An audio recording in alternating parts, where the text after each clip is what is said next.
Good morning, class 9 students. I welcome you all on this online platform provided by Jagriti Classes. Today we are going to start a new chapter, that is your chapter 6, and this chapter is of biology. So we are starting chapter 6 for class 9th.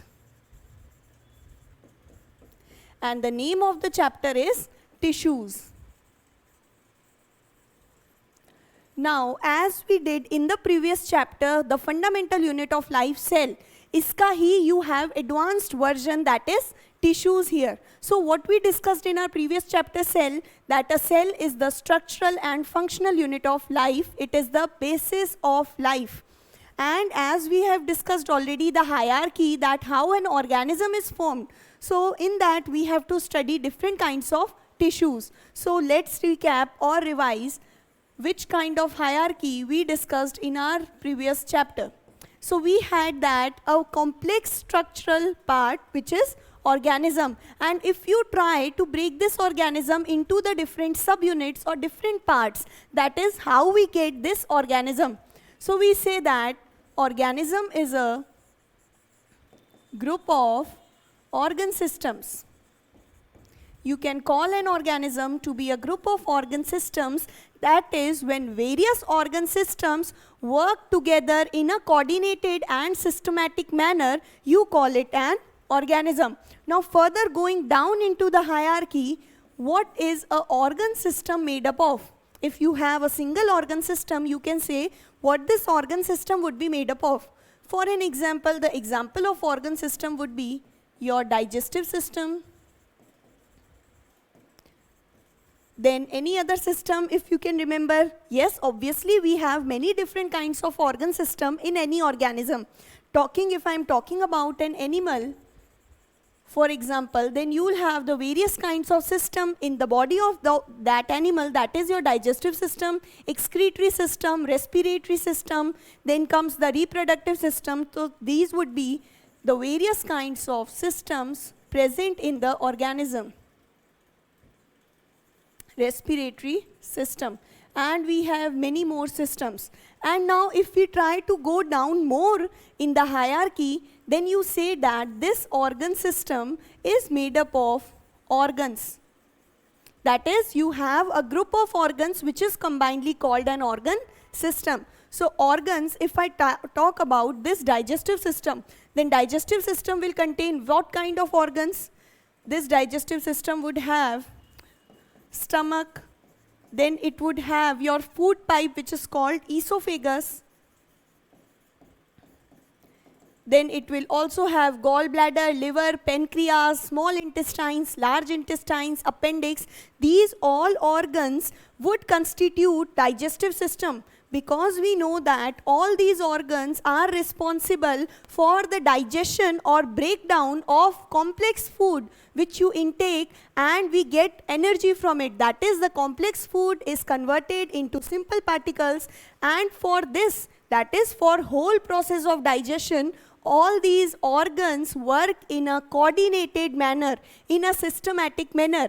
And the functions of all these lead finally to the simpler products, or finally for the production of energy. So this is what the hierarchy is. Now continuing our hierarchy, what does this organs are made up of? So we can say organs are made up of a group of tissues, and tissues are thereby made from a group of cells. This we have already discussed. So our fifth chapter, that is what was your first chapter of biology for class 9th, you studied about cells. What do you mean by cell? So cell is the structural and functional unit of life. Then you have what is the function of cell, or what is the cell made up of. So we said that these cells are made up of different organelles. Talking about plants and animal cells, we also saw the differentiating features between them. So you know that cells are made up of various cell organelles. It has different cell organelles. For example, we saw just in our previous video, that is, it contained plastids, which were chloroplast, chromoplast, leucoplast, then it contains Golgi apparatus, endoplasmic reticulum. These all are the cell organelles which is present within your cell. So now what we have to deal with in this chapter is about tissues. As you have completely studied your cell, then in this chapter you will be studying about tissues.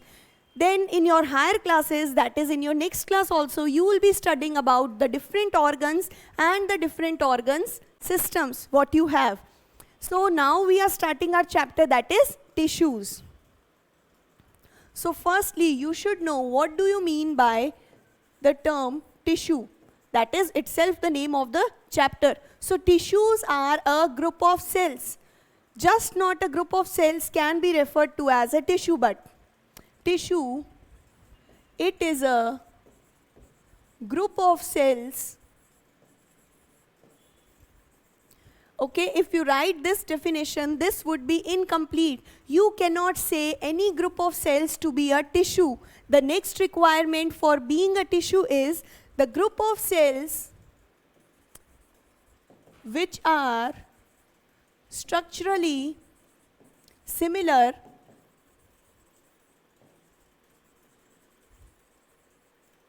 and perform a common similar function and perform a same function.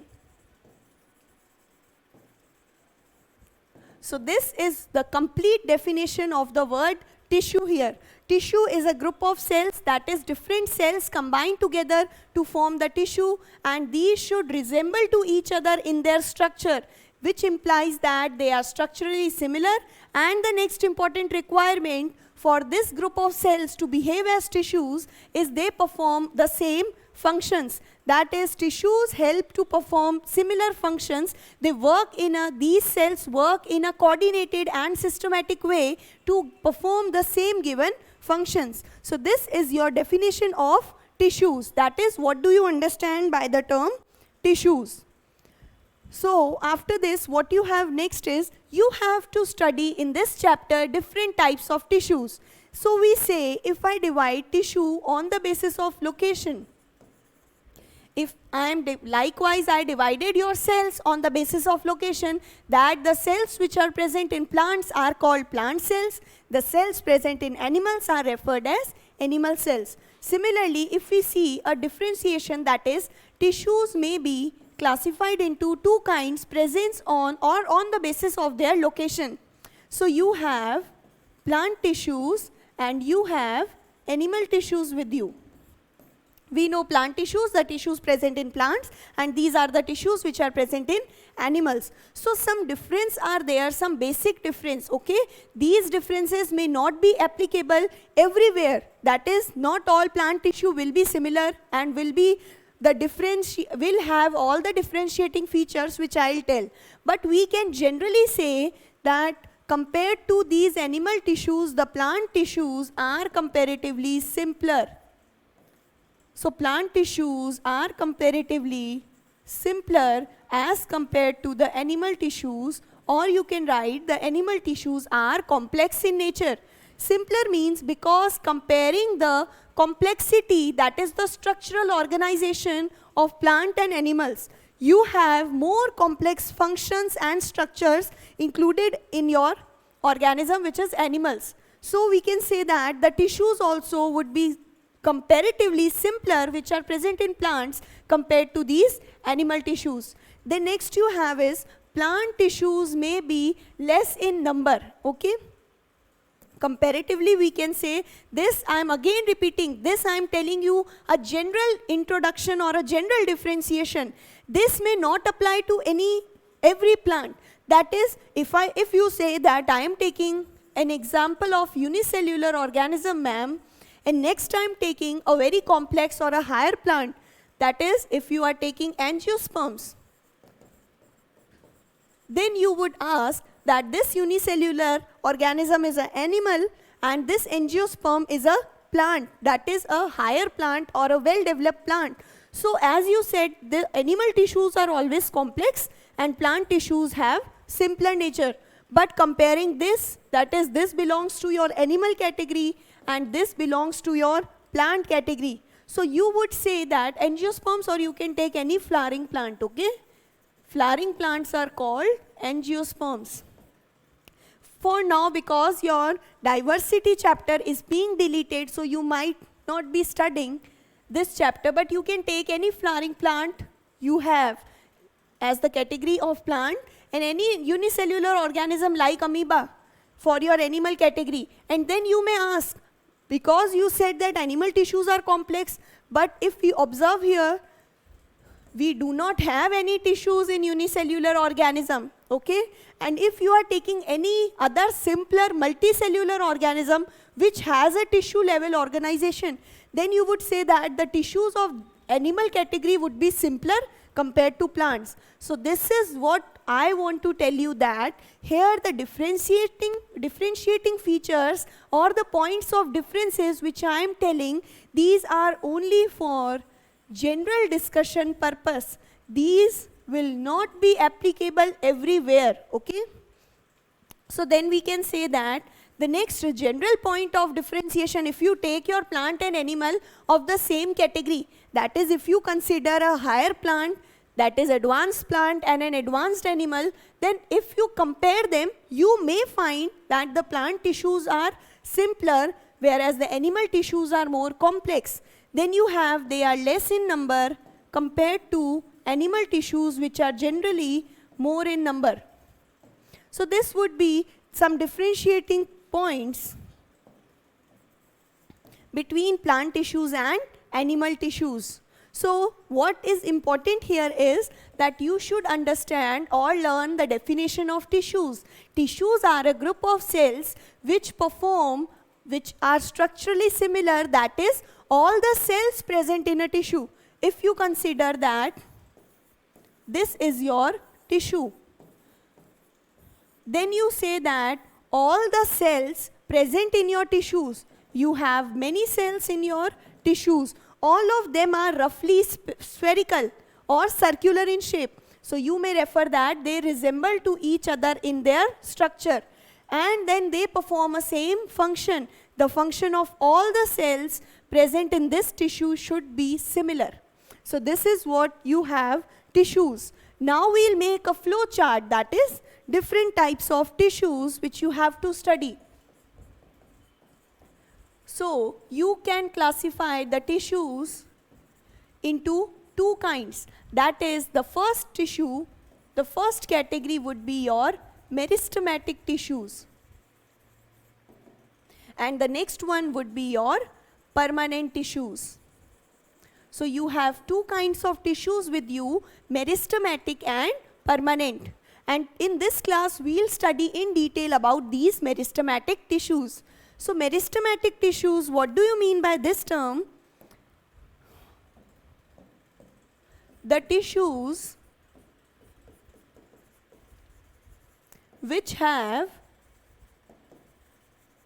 ability to divide.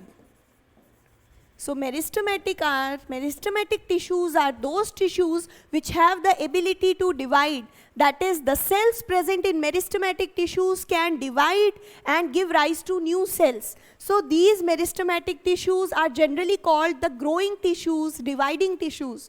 You can name these meristematic tissues to be your dividing tissues. One more point which you can involve in your plant and animal is that the tissues present in plants, because you know in plants you do not have, first I told you that these are simple and complex, you can include, because you know plants do not move, they are attached to their ground or their substrate generally. So we say that because they cannot move, so they will not have any tissues related to locomotion. Locomotion means moving around from one place to another. So the tissues would be comparatively simpler. Then you say that all the tissues, what plant need? The major requirement of plant is strength and support. That is because it cannot move in times of any natural calamity or disaster. When rain comes, what we do, what the animals do, we run into our homes, okay, and we get protected from the rain. But these plants, can they move? can they go inside your homes? No. So these have to bear all the natural calamities, that is, they have to stand in the rain and bear or tolerate that rain. So maximum of the tissues which are present in plants, they provide mechanical strength to the plant. Okay? But in animals, we have different types of metabolic functions also and different activities. That is, animal needs to move around from one place to another. Then animal has to get the food from other organisms. Okay? We'll study different types of nutrition also. So we say that because you have many activities associated with animals, so we have many tissues for every activity. That is, for locomotion, you will require different types of muscles and tissues. Then you say that to get nutrition, you will require again a set of different kinds of tissues. So because in animals various activities are present, and for every activity you have different tissues. So the organization of tissues in animal would be complex as compared to plants. Okay? Then you have that these plant tissues are generally responsible for providing mechanical strength. So now what we were doing were our flow chart. I was making a flow chart of tissues. So tissues I have classified into two different categories, meristematic and permanent. Meristematic are those, you can also say them dividing tissues. Meristematic, which have the ability to divide. They divide and they help in growth of any individual. Then permanent tissues, they have a definite or a permanent shape, that is, they have a definite structure and they do not have the capacity to show division. Permanent tissues are the tissues which cannot divide. So you can also call them as mature tissues. That is, that they are not dividing anymore now and they have attained a particular shape and a particular function for lifetime. So these tissues which cannot divide are referred to as permanent, whereas the tissues which can divide are called meristematic. Then this meristematic tissue can be further classified into three categories. You have three kinds of meristematic tissues, and these three categories are made based on location where the tissue is present.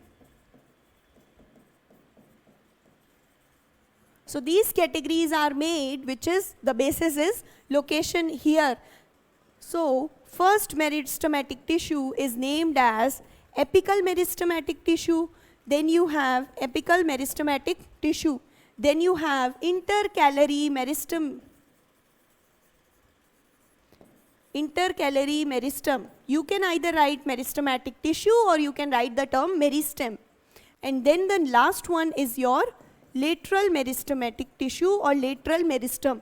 So these are the three categories of meristematic tissues which we will be discussing now. For permanent, this permanent can also be divided into two different categories. That is, you have your simple permanent tissue and then next you have complex permanent tissues.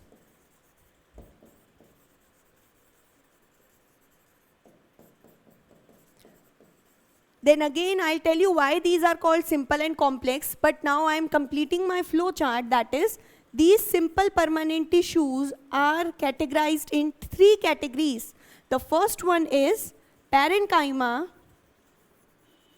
the next one is collenchyma, and the last is sclerenchyma. So these are the three categories of simple permanent tissues, okay? These both categories belong to the permanent tissue group, but first one is your simple permanent and next one is your complex permanent tissue. And your complex permanent tissue is further divided into two categories. The two categories are,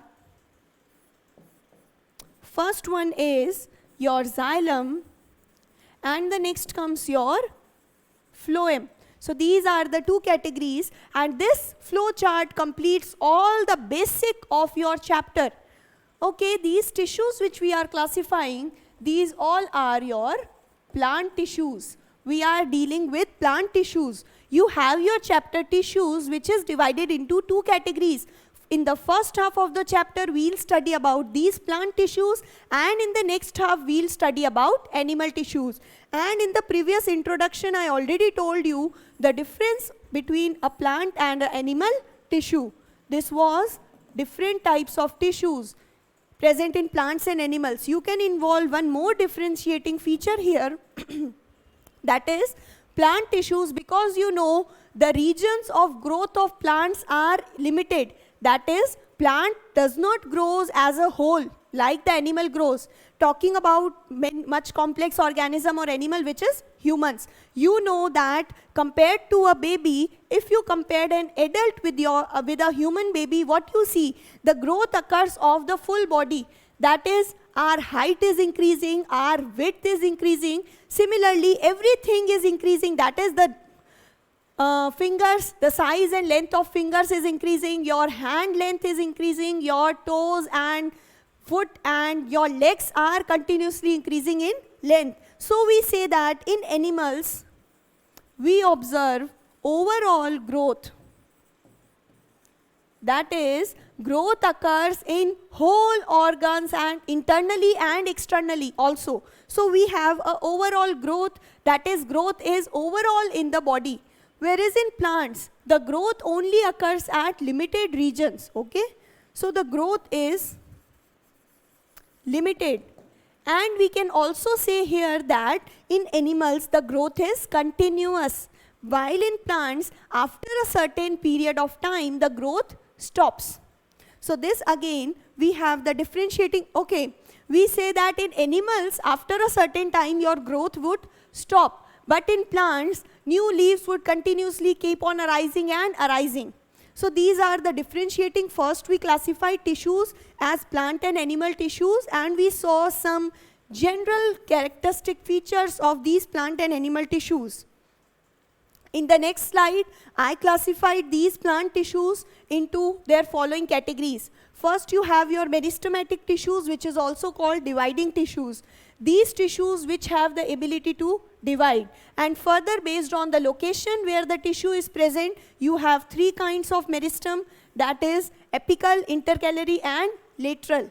Next, we dealt with permanent tissues. Permanent tissues are regarded as mature tissues because they have lost the ability to divide.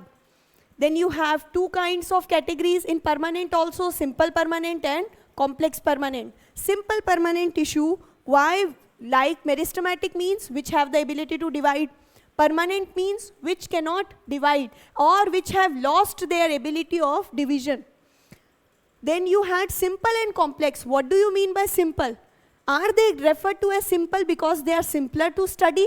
No, this is not the reason. They are called as simple permanent tissues because they are made up of single type of cell. Remember, I am writing single type of cell. Okay? Do not interpret that these are made up of a single cell.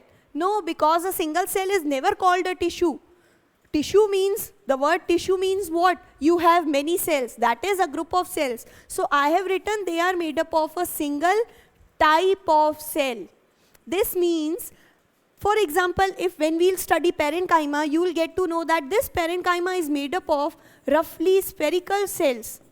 So you see, all the cells of parenchyma are of the same type. So we say that these are made up of, you can also write same type. If you are getting confused, you can write that simple permanent tissues are made up of same type of cells. That is, all the cells are similar in structure and similar in function. Whereas talking about complex, these complex permanent tissues are made of different types of cells. So now I hope the terminology is used, that is meristematic, permanent, Then you have simple, complex. These all terminologies which are used in the classification are cleared. Okay? So we'll be also discussing even all these tissues in detail. So this was your classification of plant tissues. Now what we'll study now would be meristematic tissues. Meristematic tissues are the tissues which have the ability to divide continuously. Now, I hope you can form or write the complete definition. If you are asked, what do you mean by meristematic tissues? Those tissues which have the ability to divide and they undergo continuous division to form, or this continuous division is responsible for growth. So this is what you have the term meristematic tissues. This meristematic tissues, I already divided into 3 categories. That is your apical meristem. Then you have intercalary, and then the last one was lateral. So these were the 3 kinds of meristematic tissues. Now you also have a diagram given in your books. Okay, this kind of figure is given in your books. This we are considering a part of any twig or stem. This is a stem you can write, or a twig. Okay, any plant part if you are considering. Remember, I am not drawing the exact one, I am just drawing a rough diagram, a rough sketch to make you understand. And you can see the diagrams in your books. Just open your NCERT textbooks and see this diagram. So, apical tissues, from the name itself, this meristematic tissues is divided into 3 categories, and the basis of division is again location.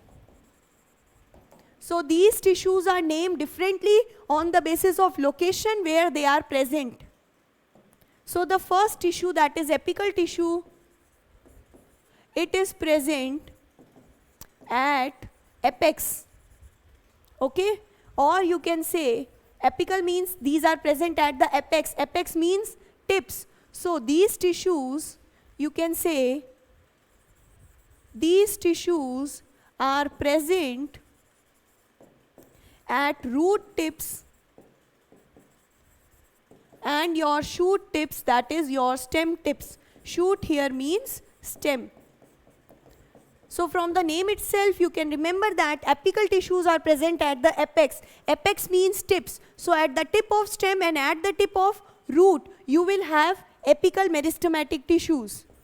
And because these are present at the tips, that is here you have your apical meristematic tissue. This is a stem, so on the tip or apex of the stem, that is on the top of the stem, you have apical meristematic tissue. Similarly, on the downside or on the tips of roots, you again have your apical meristematic tissue, AMT. Then, because they are present on the tips and they have the capacity to divide, so these are responsible for what? They will increase. The tissues here will divide and they will increase the length of stem. Similarly, they will help in the elongation of root length. So their function is, it increases stem length, you can write length of the stem, and helps in elongation of root. So these are the 2 functions of apical meristematic tissues. So this I gave you a brief idea about apical. Now let's start intercalary. Intercalary meristematic tissues. As the name suggests, you can remember their location, that is, these are present at internodes.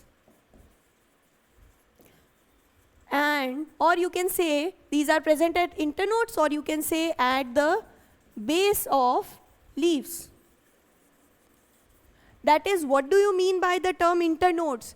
Intercalary means they are present at internodes. But what do you mean by internodes? So if you do not know, please see here, okay?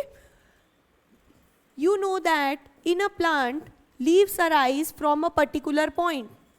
So the point from where any branch arises, or this is a branch, so the point or the location from where a branch or a leaf arises, this location is called a node. Origin node is the origin point of a leaf or a branch. So these all what you have is your nodes. Then next what? You have internode here. Inter means between. So the space between two nodes is called your internode. Let's suppose we have one node here and the next node here. So this space between two adjacent nodes, this space is called internode.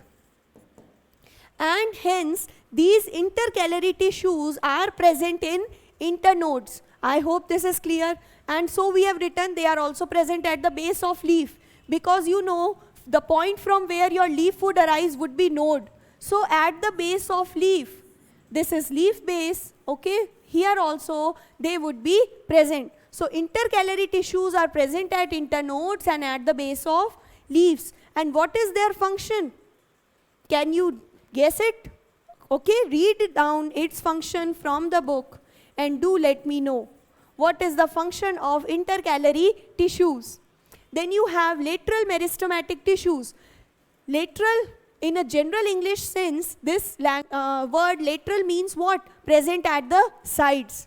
So these are present at lateral sides. And what would be its function? Because these tissues would be present at the lateral sides. Lateral means at the sides, the parallel boundaries. So their function would be, they increase the girth of the plant, or you can say it increases the width, okay?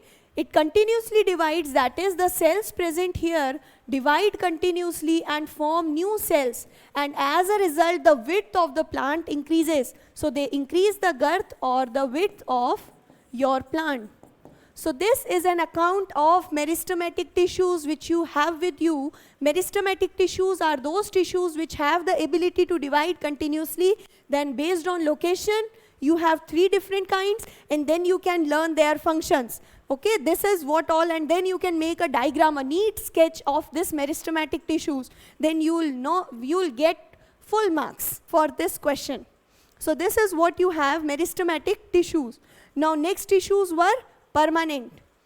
So we'll discuss one term, that is how these permanent tissues are formed. Actually, meristematic tissues, what you have here, these are the tissues which can divide. After some time, some of these meristematic tissues, they lose their division power, okay, or they lose their ability of division, and they get transformed into what? They convert into permanent tissues. So this is what permanent tissues arise from. That is when some meristematic cells after some time lose their power of division or lose their division ability and get transformed to a permanent or a mature tissue, which is hence called permanent tissue. Now, because this process, the conversion of meristematic tissues into permanent tissues, or you can say when tissues lose their division ability and become mature, this process is hence referred as this whole process, okay? This is called the process of differentiation. So if you are asked, what do you understand by the process of differentiation? Or you are given a question, define differentiation. What you will write as the answer for differentiation I am telling you. The process by which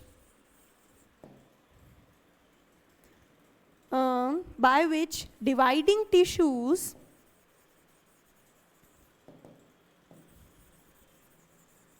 lose their division capacity or ability to divide, they lose their division capacity and get transformed into when the dividing tissues which had the capacity to divide lost their division power and they get transformed into mature forms, this process is called differentiation, the process of differentiation. That is, differentiation is the process by which dividing tissues lose their division capacity. You can also include due to any particular reason, okay? And then after losing their division power, they get transformed into mature forms, or such forms which do not have the capacity to divide. Mature here means which have lost their division capacity. So this is what you mean by the term differentiation. Now you have two more terms, or you should know, I hope you should know this at least, okay? You have the process of de-differentiation, and you also have a term re-differentiation. I know that in your textbooks only this process, that is differentiation process, is mentioned. But for the sake of knowledge, because we have discussed differentiation here, so why not know about these two related terms? That is de-differentiation and re-differentiation.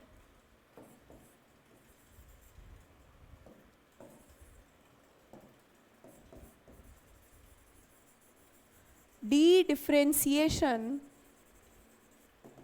and the next one is re-differentiation. So differentiation means when meristematic converts into permanent, when a dividing tissues or cells convert into undividing cells, that is, they lose their capacity. De-differentiation means when these permanent tissues, that is, the cells which do not have division power,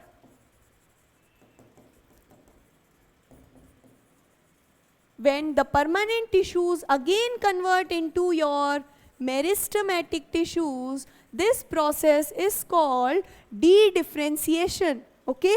D means here removal of differentiation. D symbolizes removal. So differentiation was what? Losing the capacity of division. And de-differentiation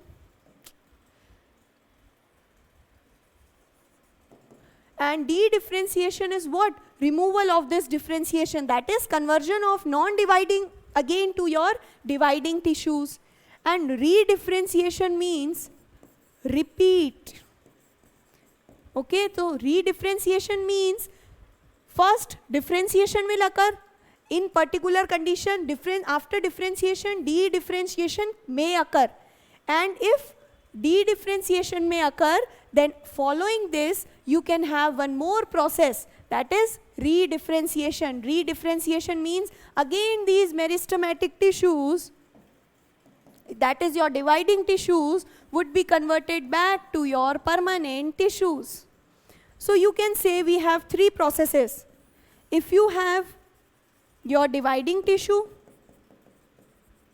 and this converts to permanent tissue, that is non-dividing tissues, then the process here is what? Differentiation. That is dividing se non-dividing ban gaya through the process of differentiation. And if from permanent it again gets the property of division, that is you again get your dividing tissue, then the process used is, yes, you can speak correct, the process is de-differentiation. And then next what you have? Yes, from the dividing tissues, again if your tissues become non-dividing in nature, or you can say you get permanent nature again, then the process here would be obviously re-differentiation. So I hope these three processes, the terms are well clear to you. What do you mean by differentiation, de-differentiation and re-differentiation?